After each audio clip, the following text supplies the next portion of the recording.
$400. Not a cent more. Take it or leave. That's what my CEO said to me. She didn't yell, didn't even look annoyed. Just slid the paper across her desk like she was pushing a menu at a diner. Corporate calm. The kind that sounds polite but isn't. I swear I thought I misheard her. $400 per diem total, including airfare. It was an impossible ceiling for Denver in peak season. It wasn't an oversight.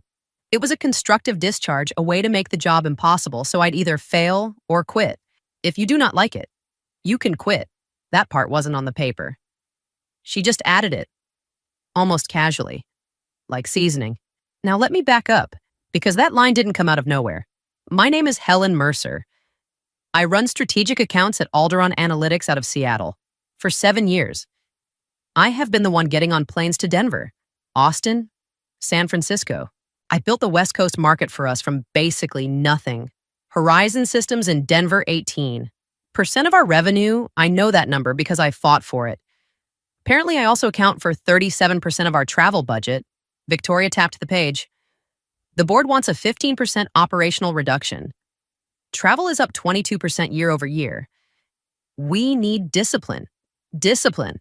Like I was a teenager sneaking out with a company card. I glanced at the skyline behind her.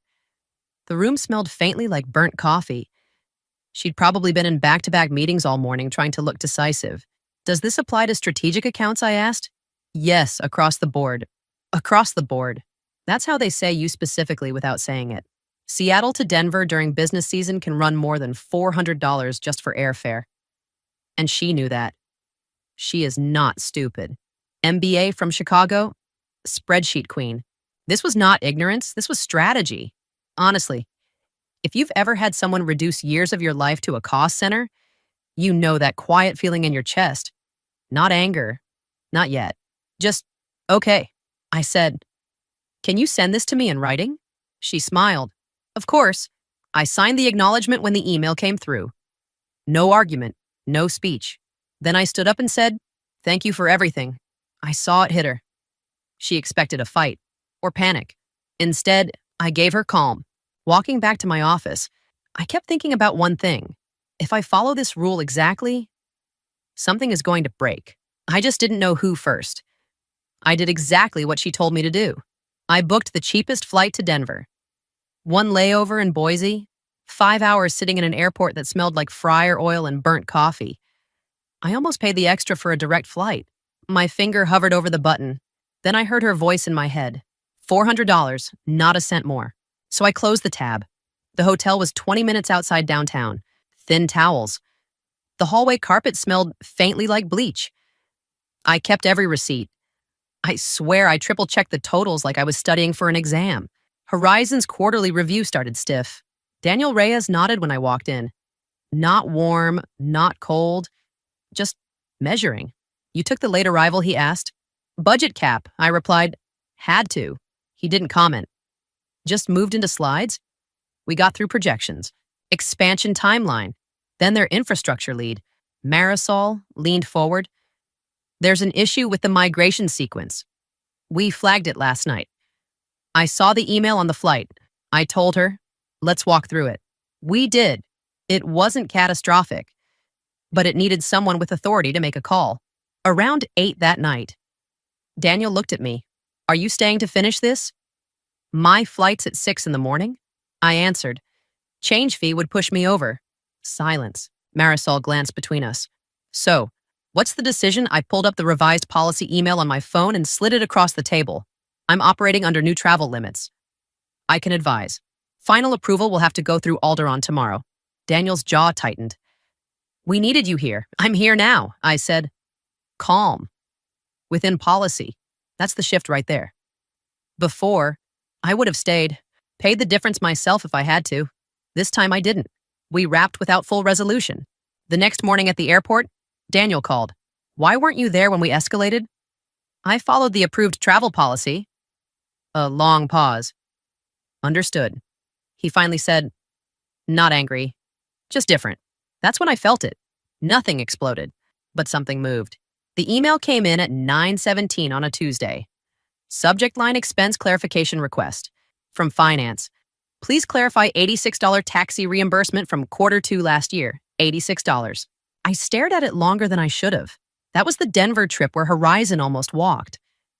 I stayed until midnight in a server room that smelled like hot plastic and dust. Daniel and I sat on folding chairs while their engineers untangled a migration mess. We secured a renewal worth just under $200,000 that quarter. Now I was explaining a taxi. I replied within 10 minutes. Attached the receipt, added context, kept it clean. 5 minutes later, another email. Please provide additional documentation for client dinner reimbursement. $142. That dinner was the night Daniel told me Horizon was considering expansion into Texas. I remember because I picked up the check without thinking. It wasn't about food. It was about momentum. I walked down to finance. Marcy, who I'd worked with for years, wouldn't meet my eyes. Is this coming from you, I asked? She exhaled. It's part of the new review initiative, travel efficiency initiative. Her silence confirmed it. Victoria already presented savings to the board, didn't she? Marcy hesitated. She highlighted projected reductions. Projected, not actual. So if those savings didn't materialize, someone needed to look excessive. Me. I went back to my office and opened the internal leadership memo Trent accidentally forwarded to the wrong distribution list. Strategic cost correction achieved through travel controls. Achieved. I hadn't even finished my first under-budget quarter. This wasn't about discipline. It was about optics. I forwarded every audit email to my personal archive. Not to fight, just to document. If I was going to be the proof of savings, I needed to see what the savings were really costing. The meeting invite came from Victoria herself. Strategic alignment session Horizon systems. Mandatory. I walked into the conference room and Trent Wallace was already there. Laptop open, posture straight like he was auditioning. 32. Smart. Eager. Clean haircut. The kind of guy who believes process fixes everything. Victoria stood at the head of the table. I want to formally introduce Trent as co-lead on Horizon. She announced, no system should depend on one individual. She didn't look at me when she said it. She didn't have to. Trent gave me a quick smile. Looking forward to learning from you. I nodded. You'll learn fast. The call with Horizon started 10 minutes later. Daniel appeared on screen. Marisol next to him. Trent led. He went slide by slide. Metrics. Timeline. Cost efficiency. Clean delivery. Halfway through, Daniel leaned back. Let's talk about the expansion into Texas. Trent clicked to a forecast model. We've mapped projected resource allocation based on standardized growth curves. Daniel didn't respond to the slide. He looked at me. Do you think this team is ready for that pace? Trent jumped in. Our internal assessment indicates operational readiness. Internal assessment. That's not what Daniel was asking. I cleared my throat. Expansion depends on how stable the current migration remains over the next quarter. Daniel's eyes narrowed slightly. He caught it. So there are concerns. Variables. I replied, carefully. The call ended without commitment. 2 days later, Daniel emailed, we are postponing the 3-year renewal decision pending further evaluation. Not cancellation. Delay. Victoria stormed into my office. What happened in that meeting? We presented the plan. I told her. And they're not convinced by slides. Her jaw tightened. They need to understand this company doesn't revolve around you. I didn't argue, but I felt it. If leadership becomes interchangeable, loyalty might be too. Daniel called me on a Thursday night. No calendar invite. Just my phone lighting up while I was halfway through reheating leftovers. I'm going to ask you something direct. He started. Who has authority on our account right now? Not how are you. Not small talk. My authority has been adjusted. I answered. Adjusted how I can advise. Final approvals route through executive review. There was a pause. I could hear paper shuffling on his end. That wasn't the structure when we signed, he continued. We signed because you could make calls in real time. I understand. Do you? It wasn't hostile. It was worse. It was cautious. I'm still accountable for delivery. I told him. Within policy. So, accountability without authority. I didn't respond to that. Later that afternoon, Trent stopped by my desk. Legal from Horizon requested documentation on decision workflow. He mentioned, they're doing an internal risk review. That makes sense, I replied. He hesitated. Is this about the travel cap? It's about consistency. He looked uncomfortable. Victoria thinks we can stabilize once they see the numbers. The numbers? An hour later, I got pulled into a leadership update. Victoria stood in front of a screen showing quarterly projections. The board wants a stability forecast for strategic accounts. She announced, we need to show confidence. I spoke carefully. Restoring direct account authority would strengthen that forecast. Her eyes locked onto mine. That would undermine our cost discipline narrative before the quarter closes. So there it was. She couldn't reverse it. Not because she didn't want to, because she already told the board she had control after the meeting. She stopped me in the hallway. You're not helping. I'm operating within policy, I replied. She exhaled slowly. We need them to trust the system. I thought about that. Trust doesn't come from systems. It comes from people. But I didn't say it. I just went back to my desk and opened my email. Horizon's legal team had CC'd me on a request titled Continuity of Leadership Assurance. That word stuck with me. Assurance. The escalation email from Horizon came in at 7:43 in the morning. Subject line, immediate integration concern. 3 days before their renewal deadline. By 8:10, Victoria was standing at my desk. Conference room. Now, no greeting. Inside, Trent was already on speaker with Daniel and Marisol. Daniel's voice was tight. The integration sequence isn't aligning with the Texas expansion timeline. We need decisive guidance. Victoria jumped in. We're fully committed to stabilizing this. She looked at me. Book a flight. Today. I kept my voice steady. I will go, but I need a formal budget override in the system first. Without it, the integration delay will be documented as a policy constraint, not a performance failure. I'm not renegotiating. I'm mitigating the audit risk for both of us. The room went quiet. Victoria turned slowly. This is not the time to renegotiate policy. I'm not renegotiating, I replied. I need authorization to stay through resolution without budget restriction. Trent shifted in his chair. We can handle this remotely. Daniel cut in. Remote isn't working. Victoria's jaw tightened. We've reduced travel spend by 12% this quarter. I'm not reversing that before board reporting. So I don't have full authority, I asked. You have enough. Enough to be accountable. Her silence answered that.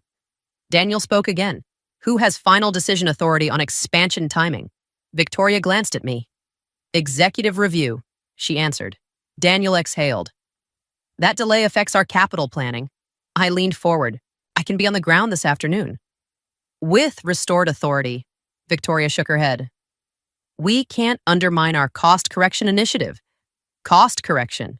I felt something inside me settle. Then I cannot guarantee stabilization. I said, it wasn't dramatic, just a line. Victoria stared at me like I'd betrayed her. You're choosing policy over partnership.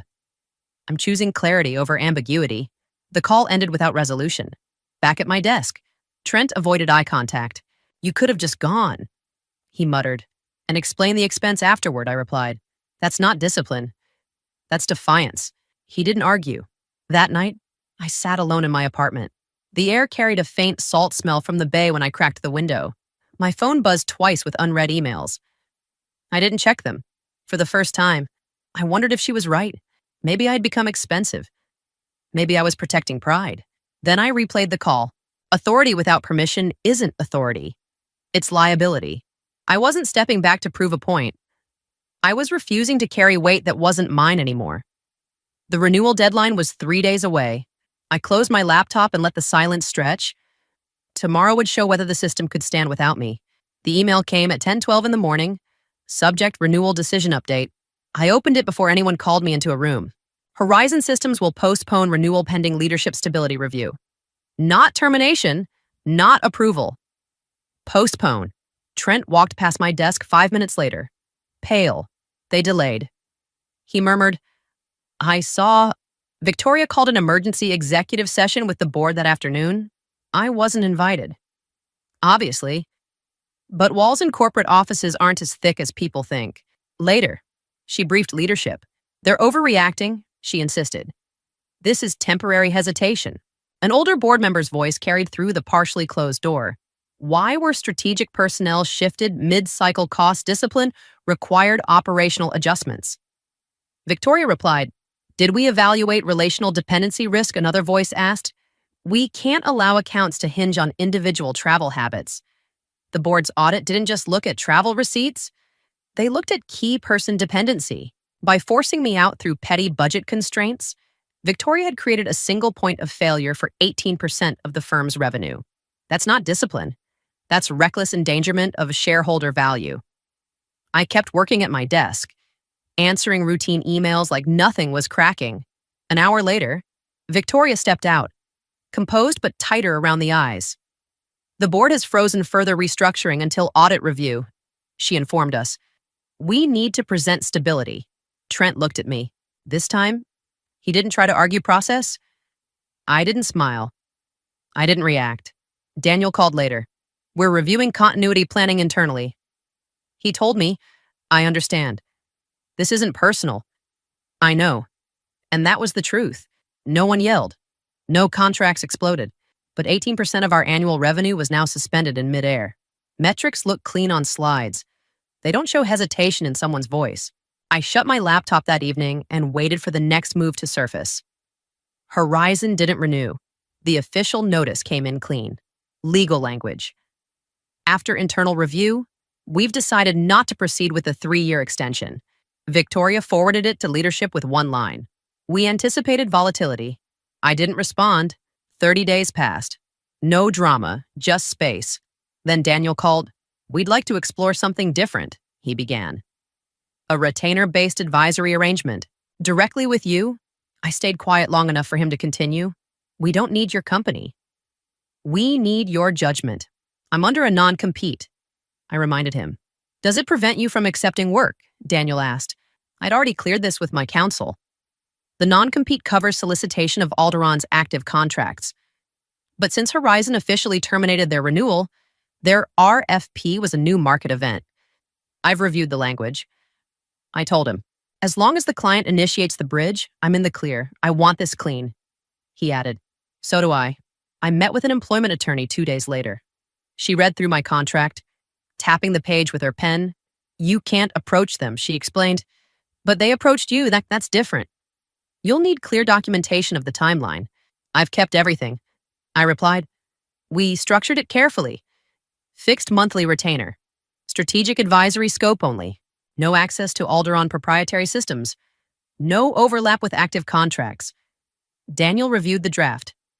"You're charging less than I expected," he commented. "I'm charging what reflects stability," I answered. He paused. "We trust you." I signed.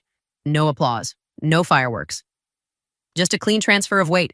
When I left the attorney's office, I noticed something small.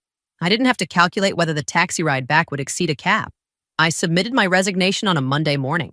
2 weeks' notice. Clean. Professional. Victoria called me in within the hour. "So this is your response?" she asked, holding the letter between 2 fingers. "It's a transition," I replied. "You're aware you're bound by non-disclosure." "I've honored every agreement." Her eyes narrowed. "Horizon's timing feels convenient. They conducted their own review," I said evenly. "I didn't initiate contact. You benefited." I complied. That irritated her more than anything. I handed over transition documents, account summaries, client timelines. No missing files. No sabotage. Trent reviewed the materials with me. "You're really leaving," he muttered. "Yes, was it worth it? I'm not sure yet." That was honest. By the end of the week, leadership received notice the board had expanded the audit to include revenue volatility tied to travel restructuring. Victoria called another executive meeting. The board is temporarily reassigning travel budget approval to finance oversight, she announced. This is procedural, meaning she no longer controlled it. She wasn't fired, not publicly embarrassed, just repositioned away from strategic account authority. After the meeting, she stopped me near the elevators. "You could have stayed and fixed this." "I tried," I answered. The doors opened. I stepped inside carrying only my laptop and my old leather notebook. Control doesn't disappear in explosions. Sometimes it just gets redistributed quietly. 6 months later, I'm boarding a direct flight from Seattle to Denver. Business class, not flashy, just practical. And yes, Horizon covers the direct flight now without blinking. They don't see a cost, they see an investment. Daniel meets me at Horizon's office. Feels different this time. He says as we shake hands, "It is different." I reply, "Now I answer to the work." He nods. "We needed stability, not austerity. And you needed authority attached to accountability." We sit down with his team. Marisol runs through expansion numbers. No one asks who has permission. They ask what I think. That's the shift. Halfway through the meeting, Daniel pulls me aside. "The board asked about Alderon." I wait. "Victoria's been reassigned from strategic oversight." He continues. "Audit confirmed revenue volatility tied to restructuring. Not fired. Just moved out of the driver's seat. That makes sense." I say, "She thought your travel was a burden?" "It wasn't travel." I answer, "It was proximity." Later, as I close my notebook, I realize something simple. There's a difference between cost and value. Cost is what you see on paper. Value is what keeps something standing when pressure hits. When someone strips your authority but keeps your responsibility, that's not discipline. That's control. And control eventually exposes itself.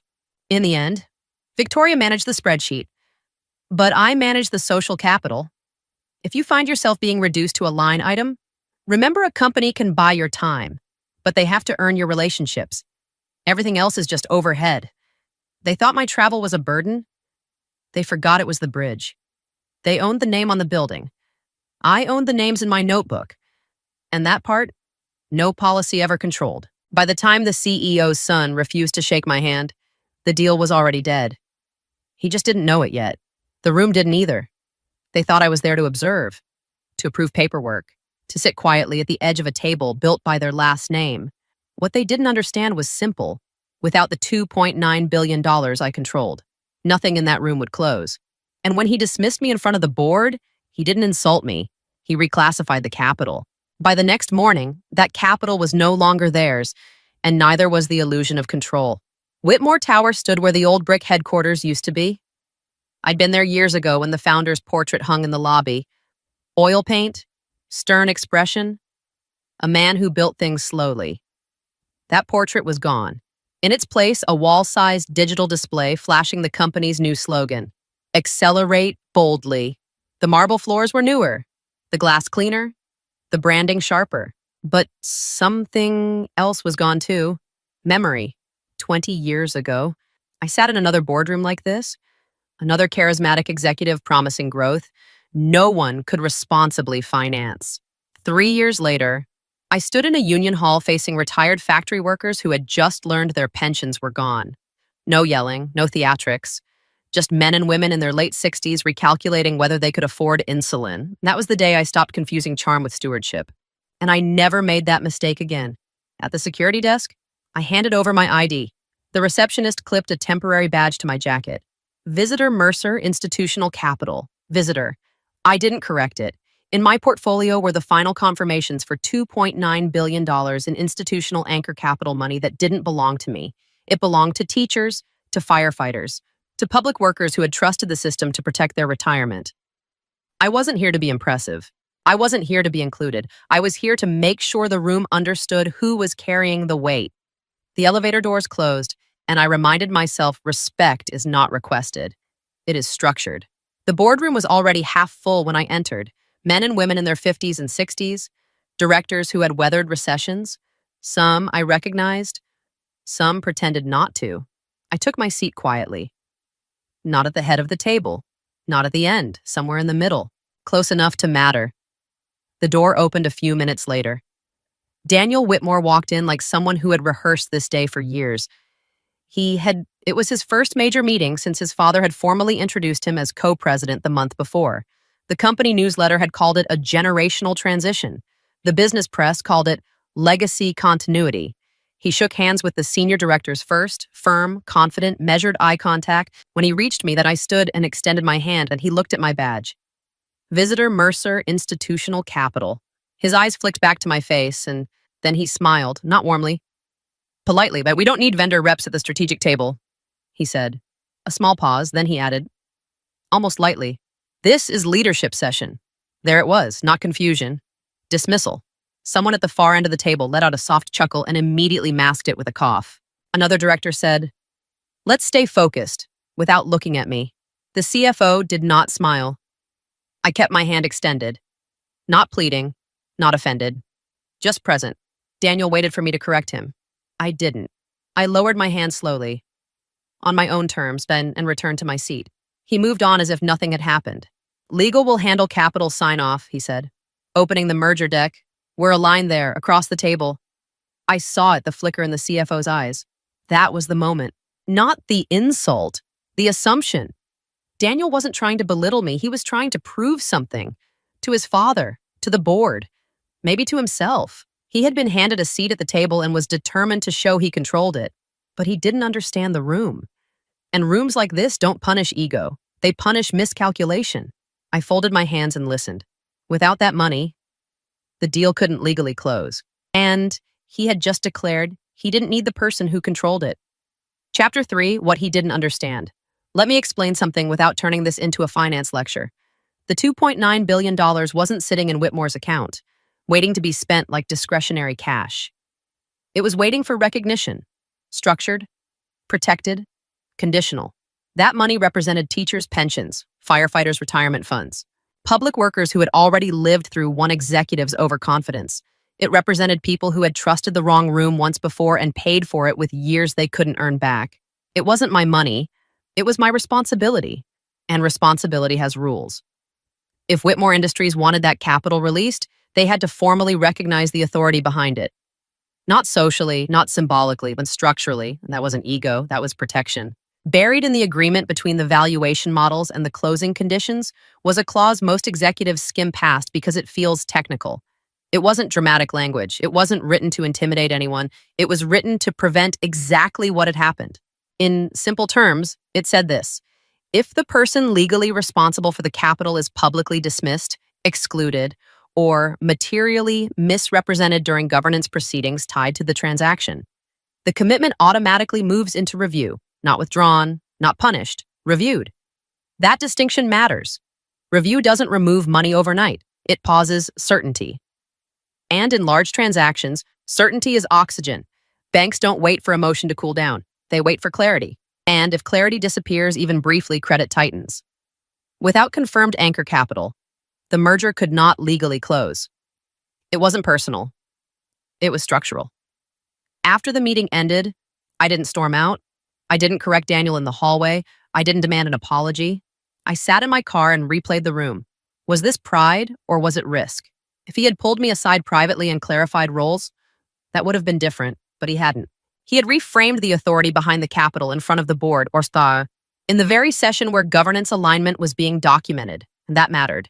It mattered because rooms remember. And if a board accepts a misrepresentation in silence, that silence becomes precedent. I opened my laptop and drafted one email. Subject: Notice of Governance. Irregularity review. Required no emotion. No accusation. Just timestamps. Just facts. Just reference to the clause both sides had signed. Because governance isn't emotional. It's procedural. And procedure exists for the moments when confidence outruns discipline. The hotel room was quiet in the way only business hotels are quiet, thick curtains. Muted lighting. The hum of distant traffic softened by glass. I set my portfolio on the desk but didn't open it. Instead, I stood by the window and watched the city lights blur into reflection. If I'm wrong, I said softly to the empty room, this will cost more than pride. Deals collapse. Jobs get affected. Headlines get written by people who weren't in the room. And even when you're right, markets don't always care. For a moment, I allowed myself to feel the weight of that.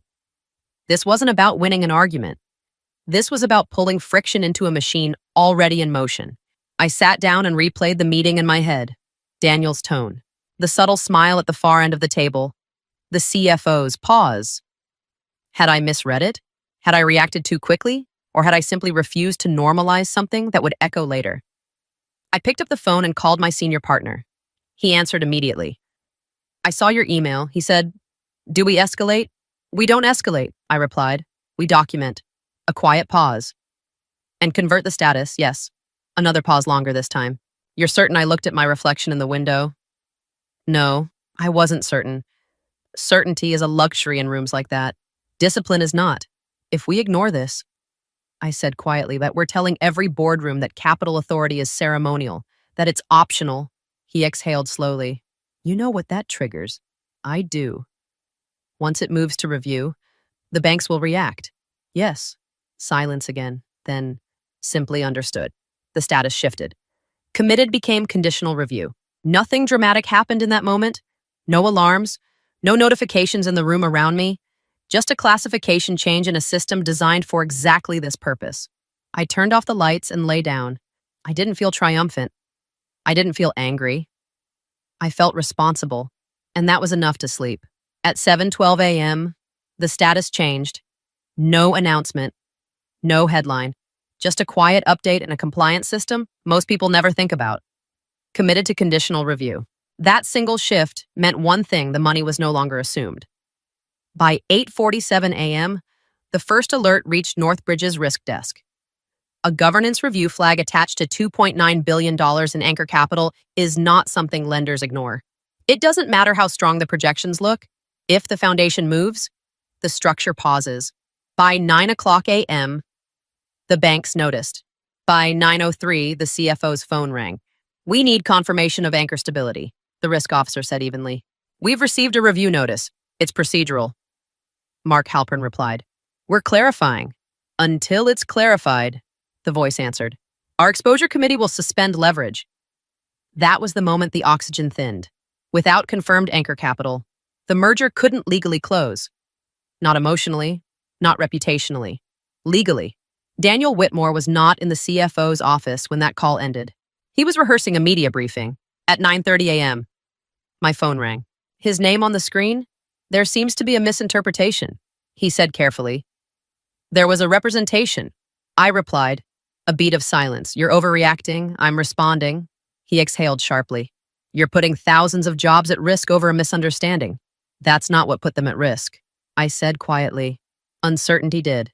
At 10:15 a.m., the formal notice came through. Bridge leverage suspended pending capital confirmation. Secondary lenders froze exposure. Underwriting partners flagged the transaction for review. Without the anchor commitment confirmed, the deal fell below its minimum closing threshold. Not collapsed, below threshold, which, in practice, is the same. Inside Whitmore's executive suite, Mark Halpern walked into Daniel's office with a tablet in his hand. We can't close, he said. Daniel looked up sharply. What do you mean we can't close the capitals in review? Daniel stood. Review isn't withdrawal.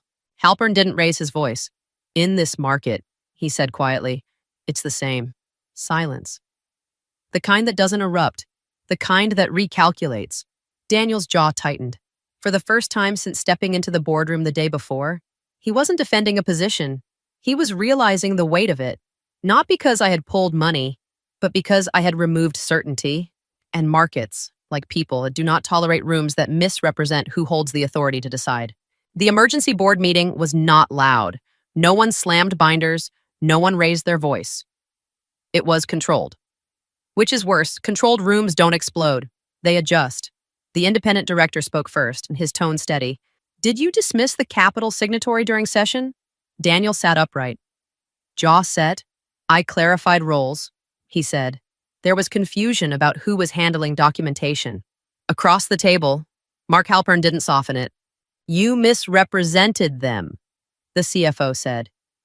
In a recorded governance proceeding, Daniel turned slightly toward him. That's an interpretation. It's a fact, Halpern replied. And then, for the first time since the meeting began, Thomas Whitmore spoke. He had built the company over 4 decades. He rarely needed volume to command attention. He didn't look at me. He looked at his son. Did you know she was the controlling authority over the capital? He asked quietly. Daniel opened his mouth, closed it. His hands were resting on the table. They trembled, only slightly, but enough. Thomas saw it, so did I. I assumed legal would process it, Daniel said finally. That wasn't the question, Thomas replied. Another silence. He leaned back in his chair, studying his son with something deeper than anger. Disappointment carries more weight than fury. I gave you this seat, Thomas said, his voice low but steady. You were supposed to protect it. Not protect your ego, not protect your image, protect the room. Daniel swallowed. For the first time, he looked younger than his title. No one rushed to defend him. Not because they disliked him, because they understood the consequence. Thomas turned to me then. His expression wasn't hostile, it was sober. Is there a path forward, he asked. There is a path to discipline, I said evenly. Not to erasure, I wasn't there to destroy the company. I was there to correct a fracture before it widened. The independent director cleared his throat. We need to initiate a governance review. A motion was made, seconded, not unanimously at first. 2 directors resisted, arguing the response had been disproportionate, but the weight of the compliance notice, the lender reaction, the market slide those facts didn't bend, the vote passed, governance review initiated, merger suspended pending confirmation. Daniel removed from deal authority during investigation, not expelled, not publicly humiliated, corrected. The room shifted. You could feel it. From ego to survival. And in that shift, everyone finally understood what the handshake had cost. Headlines moved faster than facts. By mid-afternoon, financial networks were running banners across the bottom of their screens. Anchor Capital under review. Governance dispute delays $18 billion merger.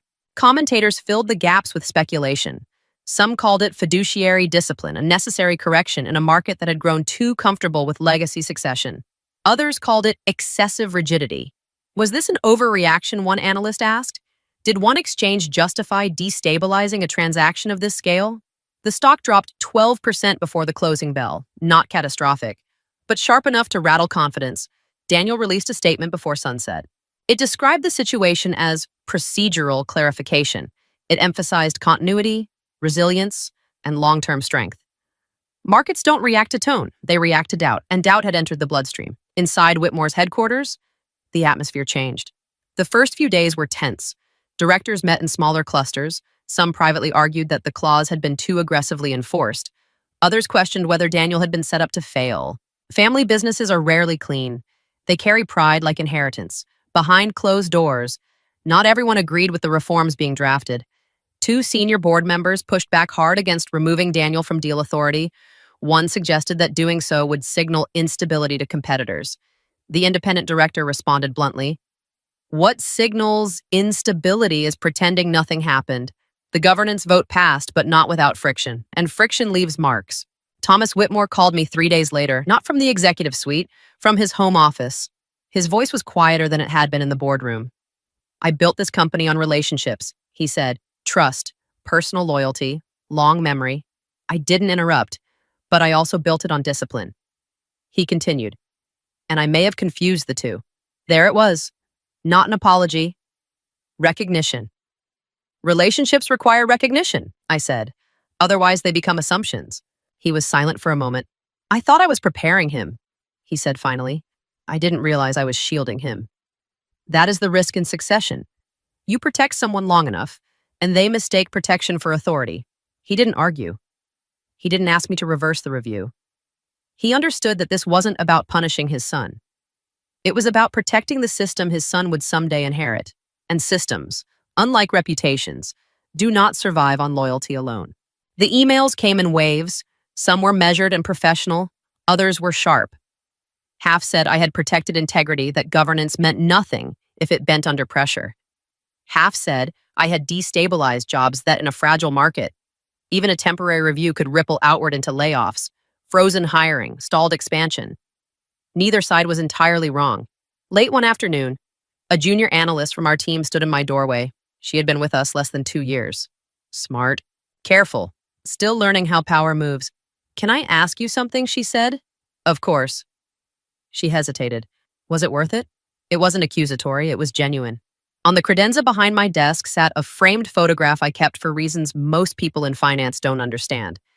It showed a group of factory workers from 2 decades ago, men and women in their 60s standing under fluorescent lights in a union hall, holding envelopes they hadn't expected to receive. The envelopes weren't bonuses, they were explanations. Their pensions had collapsed after a CEO insisted everything was under control. I looked at that photo. "If discipline costs us opportunity," I said slowly, "then opportunity was mispriced." She nodded, but I could see she was still thinking about it. After she left, the office felt quieter. That night, at home, the question returned. Was it worth it? 12% market drop? Public scrutiny? A succession thrown into uncertainty. I poured a glass of water and stood by the kitchen window, staring at nothing in particular. If I had ignored the dismissal, the merger likely would have closed smoothly. No headlines, no volatility, but what precedent would that have set? I didn't answer the question easily. Conviction isn't loud, it's something you test in silence. And sometimes, even when you know you acted responsibly, you still sit with the weight of what responsibility costs. 6 weeks later, governance reforms were enacted. Not smoothly, not unanimously. The headlines had faded.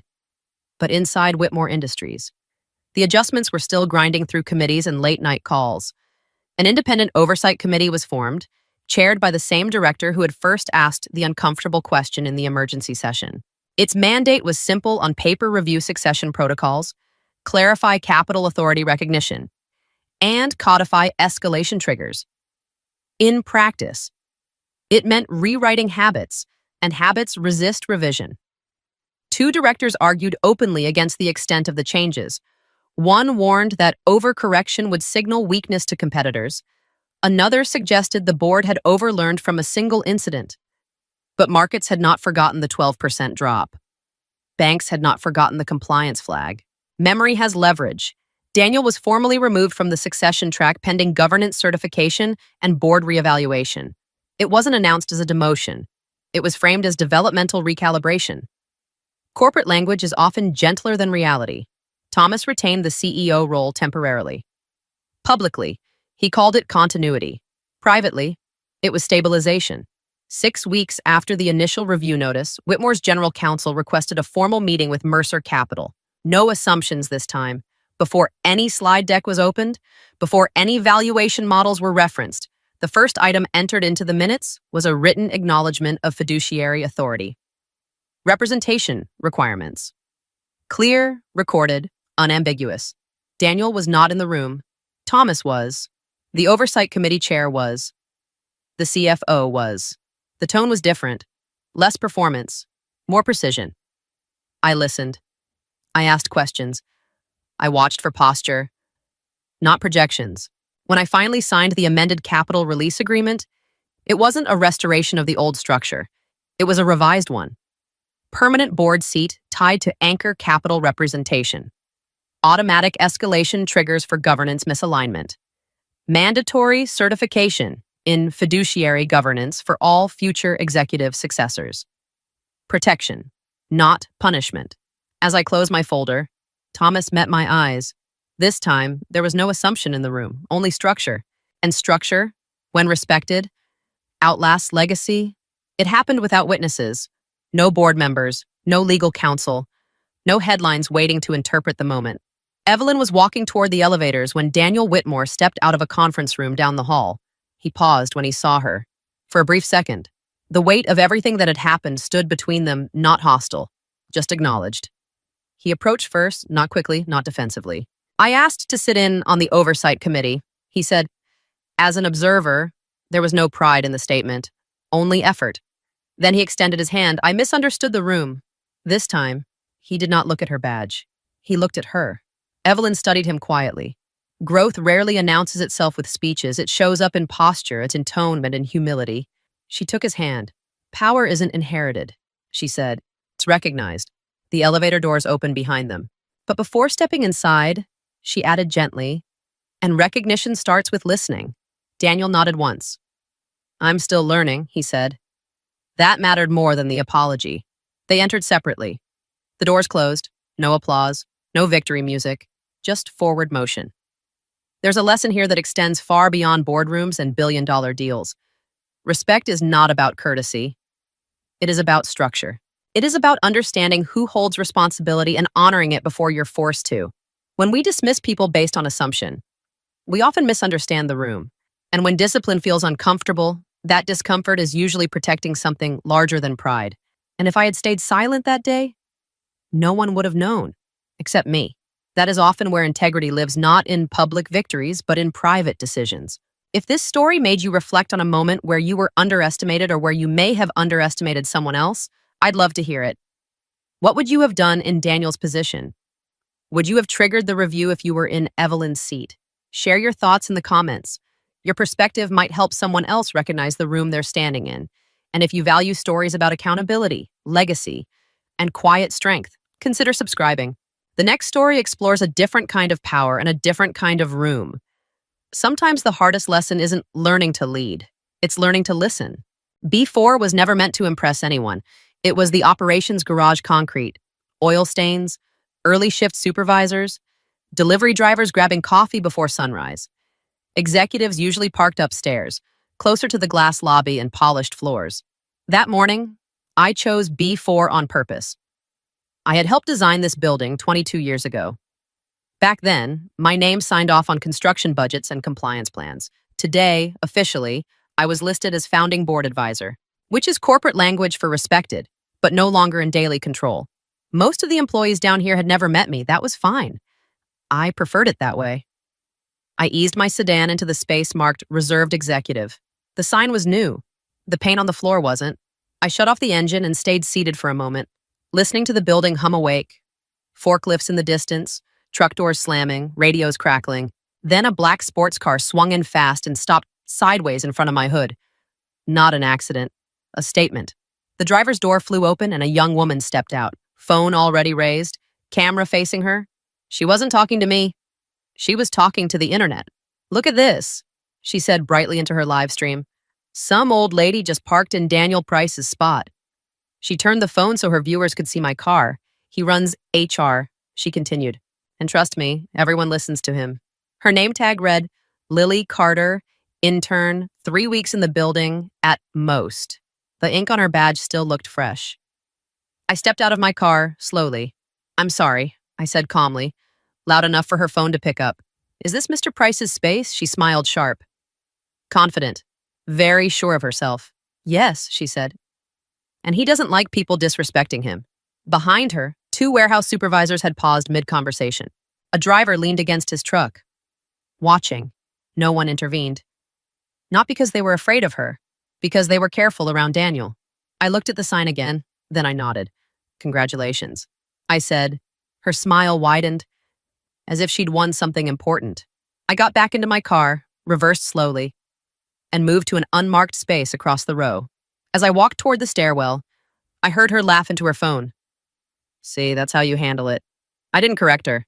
Correcting her would have ended the performance, and I needed her to keep performing, halfway to the stairs. My phone vibrated. A text. "Daniel Price, we need to talk. Now, no greeting, no context, just urgency." I didn't answer. Instead, I stepped into the concrete stairwell and let the heavy door close behind me. Daniel Price had been promoted to HR director 5 years ago. I had signed the recommendation myself. At the time, he was competent, organized, quietly ambitious. Now, apparently, that he had an intern live streaming parking disputes in his name. That told me 2 things. First, he had been building a reputation I hadn't approved. Second, he was confident enough to believe no one above him was watching. He was wrong. At the top of the stairs, I paused and looked back down through the opening. Lily was still filming, still smiling, still narrating her victory. She thought she had defended her boss. She had no idea she had just introduced him to the wrong audience. And this time, there would be no live stream to edit what came next. By the time I reached the main floor, it was still early. Operations staff moved with purpose, clipboards, tablets, coffee cups. No one stopped me. No one greeted me. That was the point of becoming invisible. I stepped into the small founder suite at the end of the corridor. It wasn't impressive anymore, just a modest office the board had never reassigned, a courtesy space, a relic. I set my bag down. My phone buzzed again. "Daniel," this time I answered. "What exactly are you doing in my garage?" he asked without greeting. "Your garage. Not the company's, not the building's. His." "I parked," I said. Then I moved. A pause. "You embarrassed one of my team members," he replied, calm, controlled, the voice of a man used to correcting other people. "Your intern," I said. "She represents HR," he answered, "and HR represents policy." There it was, not power. Proximity to power. "You've been here long enough to know how perception works." Daniel continued. "When staff see a former executive ignoring posted rules, it creates confusion. Former executive. Interesting phrasing. I saw a sign. I said, I moved when I was told it was yours. Another pause. She shouldn't have live streamed it, he admitted. That was unnecessary, but not wrong. That's what he meant. I'd appreciate it. He continued, if you didn't escalate this, we're approaching sensitive negotiations. The last thing we need is internal drama. Sensitive negotiations. That got my attention. With whom I asked.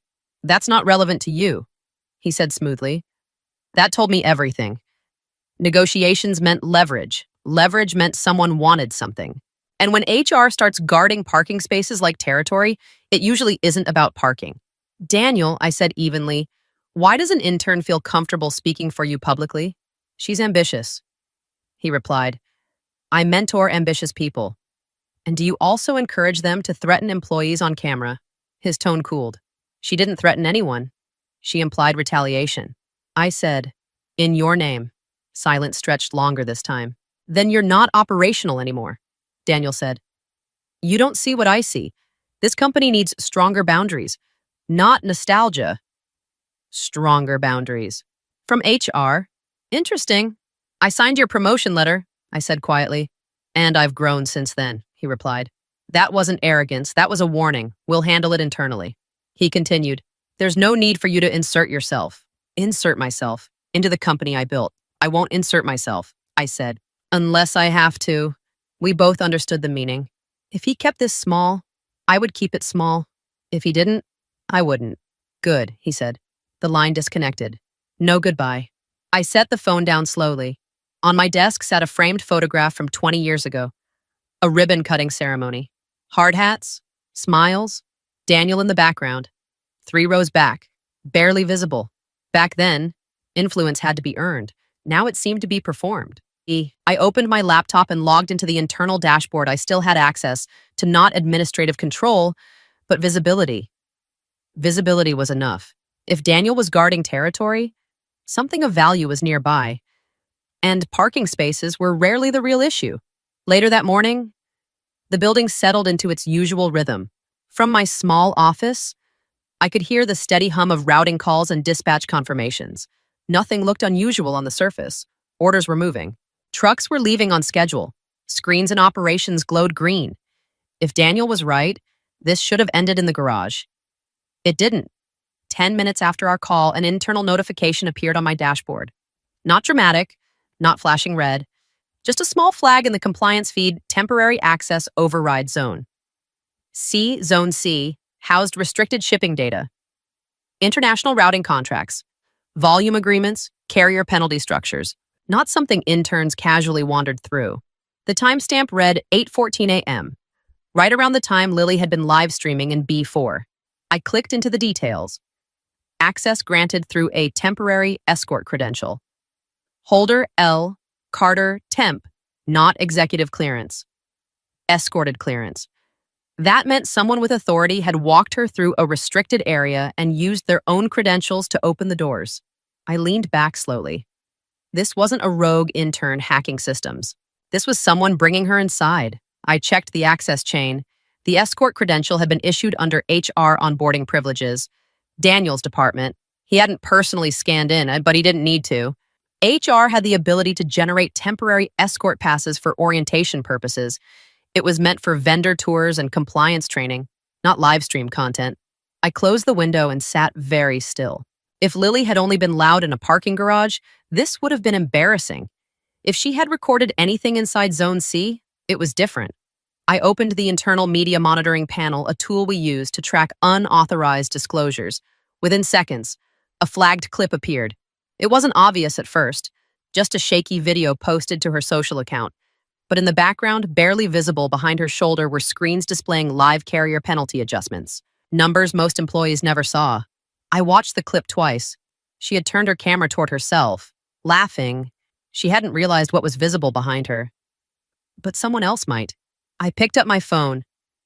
Not to call Daniel, to call compliance. Rachel Moore answered on the second ring. Yes, there's a temporary escort credential issued to L. Carter this morning. I said, Zone C. A brief silence. That's not standard, Rachel replied. I know, more typing on her end. I see it, she said. Issued under HR onboarding. For an intern, I asked. For a shadowing session, Rachel corrected.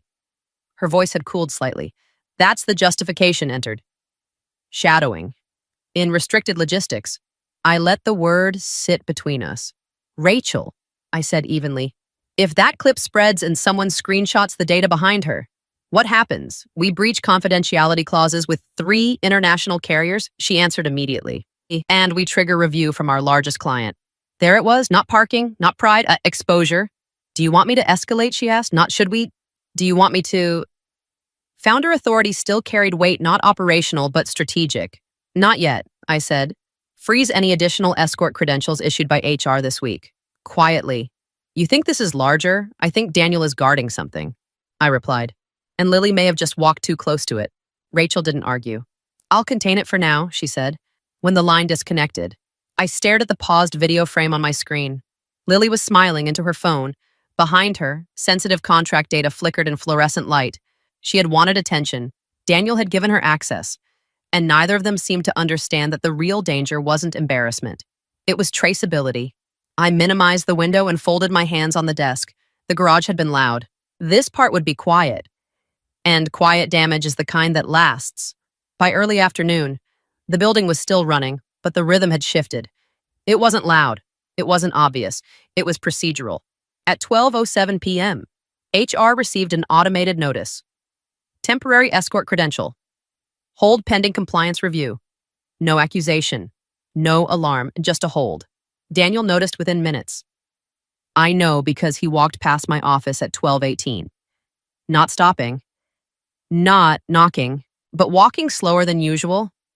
His posture had changed. Men who are certain of their authority move in straight lines. Men who feel scrutiny hesitate. He didn't look in. That told me he already suspected who had pulled the thread. At 12:32, my phone lit up again. Not a call, an internal message. Daniel Price compliance is overstepping. Reverse the hold, no greeting, no explanation, just a command. I let 5 minutes pass before replying. Meredith Sloan compliance reports to the board. That was technically true. HR did not outrank compliance. It never had. 3 minutes later, Daniel. This will spook staff. Translation. This will spook me. I stood and walked toward the glass corridor overlooking operations. From above, nothing looked wrong. Trucks were still loading. Dispatchers were still moving freight across states and borders. But access logs had slowed. HR-issued credentials were now flagged automatically. Small friction. Invisible to most. Very visible to Daniel. At 12:47, he appeared in my doorway. He didn't knock. Are you trying to embarrass me? He asked quietly. No witnesses. No raised voice. Just tension pulled tight. I'm trying to understand why an intern was escorted into a restricted data zone. I replied, it was a tour, he said. Shadowing, I corrected. He didn't deny it. She didn't access anything. He continued. She stood in a room. She recorded a room. I said, his jaw tightened. That clip shows contract adjustments. I added, if a competitor freezes that frame, we face inquiries. He held my gaze. For a moment, I saw calculation, not anger. How much have you seen? He asked. There it was. Not, did she do something wrong? Not, is there exposure? How much have you seen? Enough, I said.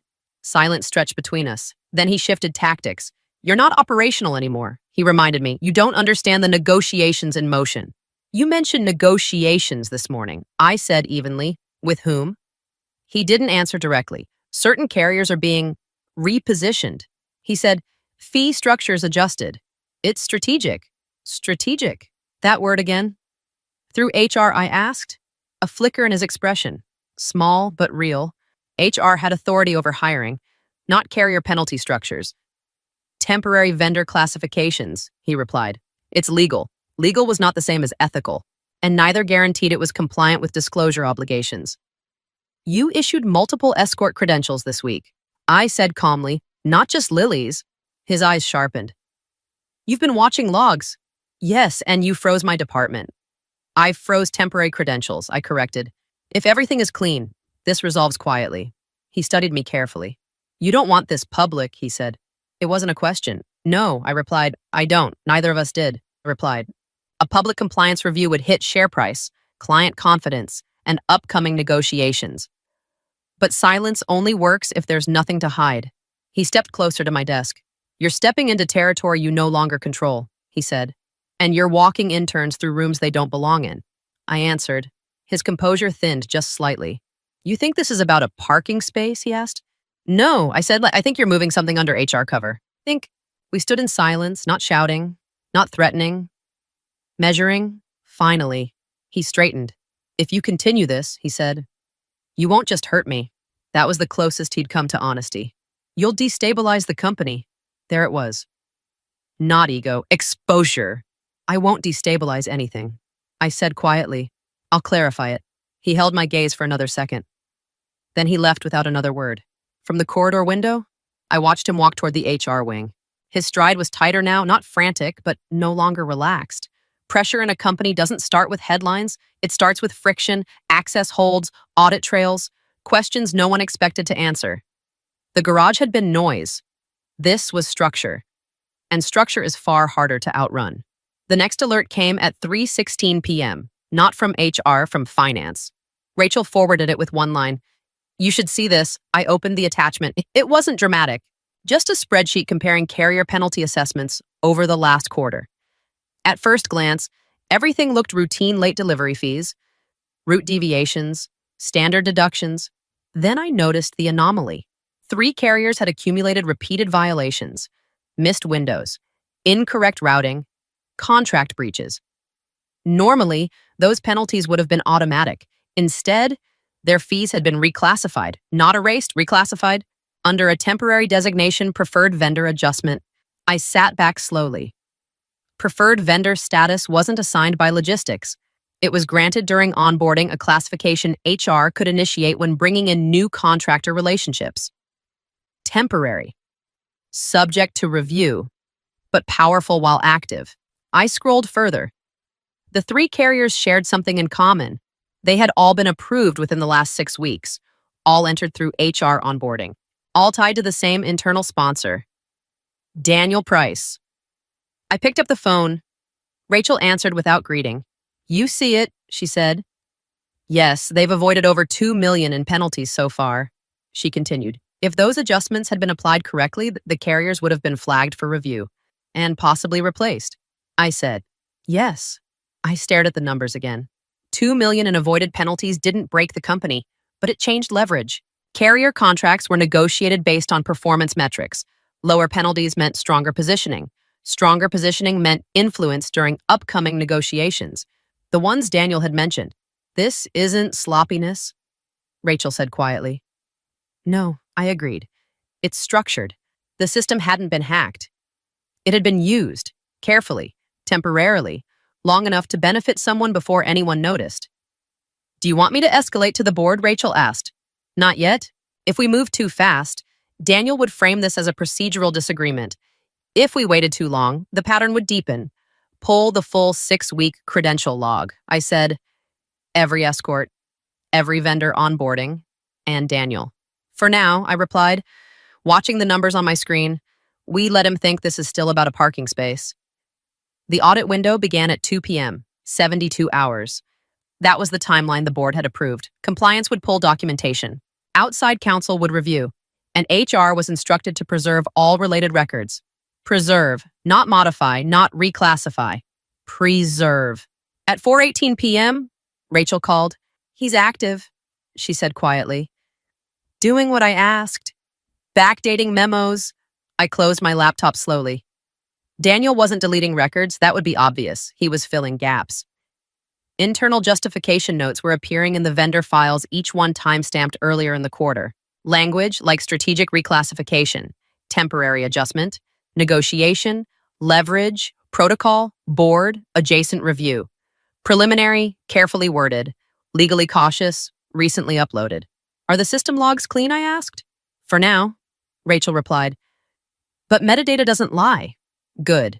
Because that was the mistake most controlled operators made. They edited documents, they forgot timestamps. At 6:02 p.m., another alert appeared.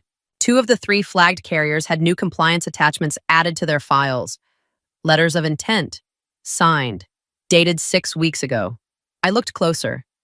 The formatting was identical to templates created last month. Not 6 weeks ago. He's constructing retroactive structure. Rachel said, yes, and it's sophisticated. It was. Daniel wasn't panicking. He was building narrative architecture. If the board saw documented negotiation strategy with formal vendor intent letters, this would look like aggressive but legal positioning, not manipulation. Pull original template creation dates. I said, already did. Created 3 weeks ago. Not 6. That mattered. But not enough on its own. He's trying to turn this into a policy dispute. Rachel continued, not misconduct, which meant he would argue that HR had authority to classify vendors temporarily for strategic purposes. And technically, under certain conditions, it did. The difference was intent and benefit. At 8:11 p.m., Daniel sent a company-wide memo, subject process clarification, vendor strategy alignment.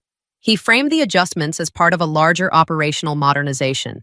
He referenced legacy resistance to evolving structures. He didn't use my name. He didn't have to. I read the memo twice. He was repositioning me as obstruction, not whistleblower. If this became founder versus modern leadership, the board would choose continuity, not history. Do you want to counter publicly, Rachel asked. No, I said. Then what I watched, the metadata logs continue to populate in real time. Daniel was building cover, but cover requires consistency, and consistency requires coordination. Freeze external data sync, I said quietly. Just for the 3 carriers. Rachel paused. That will surface discrepancies in live routing. Yes. And if the discrepancies are large, then this stops being internal. There was a long silence on the line. You're certain? She asked. No, I said, but I'm aware. Daniel was rewriting the past. I was about to test the present. 72 hours had felt like pressure. Now it felt like a countdown. And the next move would not be quiet. The freeze went live at 9:02 a.m. Not publicly, not dramatically, just a temporary suspension of live routing sync for 3 carriers flagged under review within 12 minutes. Operations noticed. At 9:14, the first call came in, then the second, then the third. By 9:27, the head of logistics was standing outside my office. They're asking why their penalty dashboards are showing full assessments again. He said quietly, oh, of course they were. For 6 weeks, those carriers had benefited from reduced penalties under the preferred vendor adjustment. Now the system was calculating normally, and the difference was visible. How large, I asked. Significant, he replied. One of them is looking at a 7-figure exposure if the classification doesn't hold. 7 figures. Not hypothetical leverage anymore. Immediate financial impact. Who called, I asked. He hesitated. Carter Freight Solutions. The name settled heavily. Carter? I didn't react outwardly, but I felt the connection snap into place. Owner, I asked. Michael Carter, he said. Mid-sized carrier? Recently expanded? Aggressive growth? Carter Freight Solutions. Lily Carter. I thanked him and waited until he left before picking up the phone. Rachel answered before it finished ringing. Michael Carter, I said. Yes, she replied. I was just about to call you. Relationship registered as independent, she said. But financial disclosures show a private investment infusion 4 months ago from an LLC registered to Daniel's brother-in-law. There it was. Not random. Not strategic positioning. Personal alignment. Does the board know, I asked? No, she answered. Because HR onboarding doesn't require disclosure of extended family interests. Only direct conflicts. A loophole, unintentional or not. It had been used. Carter Freight just demanded reinstatement of their preferred status. Rachel continued, they're threatening to pause shipments pending clarification. Pause shipments. That was escalation. If they halted operations publicly, the issue would surface beyond the building. Have they contacted Daniel, I asked? Yes, and he's in a closed-door call with them now. I stood and walked toward the glass corridor again. Across the floor, through the transparent wall of the HR wing, I could see Daniel seated in a conference room. Phone pressed to his ear, back straight, controlled. He wasn't panicking, like he was negotiating. Likely promising restoration. Likely assuring them this was temporary. The problem was simple. The system was no longer under his exclusive control. If Carter Freight resumed full penalty exposure, their margins shrank. If they paused shipments, operations suffered. Either outcome created visibility, and visibility was the one thing Daniel had worked to avoid. My phone vibrated. A message from Daniel. We need to resolve this immediately, not a command this time, a request. Pressure had shifted. The garage had been noise. The audit had been structure. This was consequence. And it was no longer quiet. The emergency board call began at 4:30 p.m. No presentation this time. No narrative slides. Just facts. Rachel spoke first. She summarized the audit findings in plain language, 3 carriers reclassified under HR onboarding authority, over $2 million in avoided penalties, undisclosed financial connection between 1 carrier and a relative of the HR director, attempted manual override during active audit review, no adjectives, no speculation, just structure. Daniel was given time to respond. He did not deny the investment connection. He described it as indirect. He described the reclassifications as strategic. He described the override request as operational containment. The board listened. Then the chair asked one question. Did you disclose the family investment relationship to the board at any time? Silence, not long. Just long enough. No. Daniel said. That was the moment. Not the penalties, not the freeze, not the carrier suspension. Disclosure. Corporate governance for people our age is not about drama. It's about whether you told the truth when it mattered.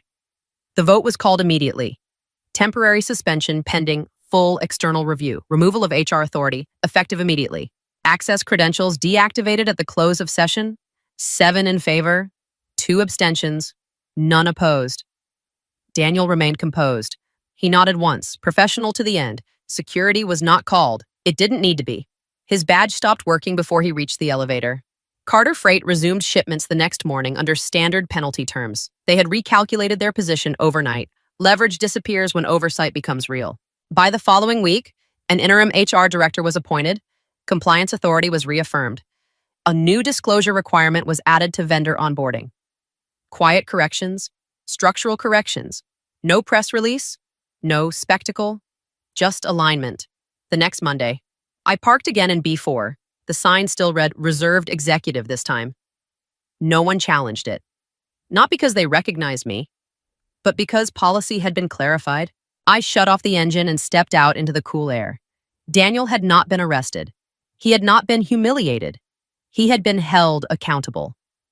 For this company, that was enough. Power doesn't need volume. It needs boundaries. And this time, the boundary held.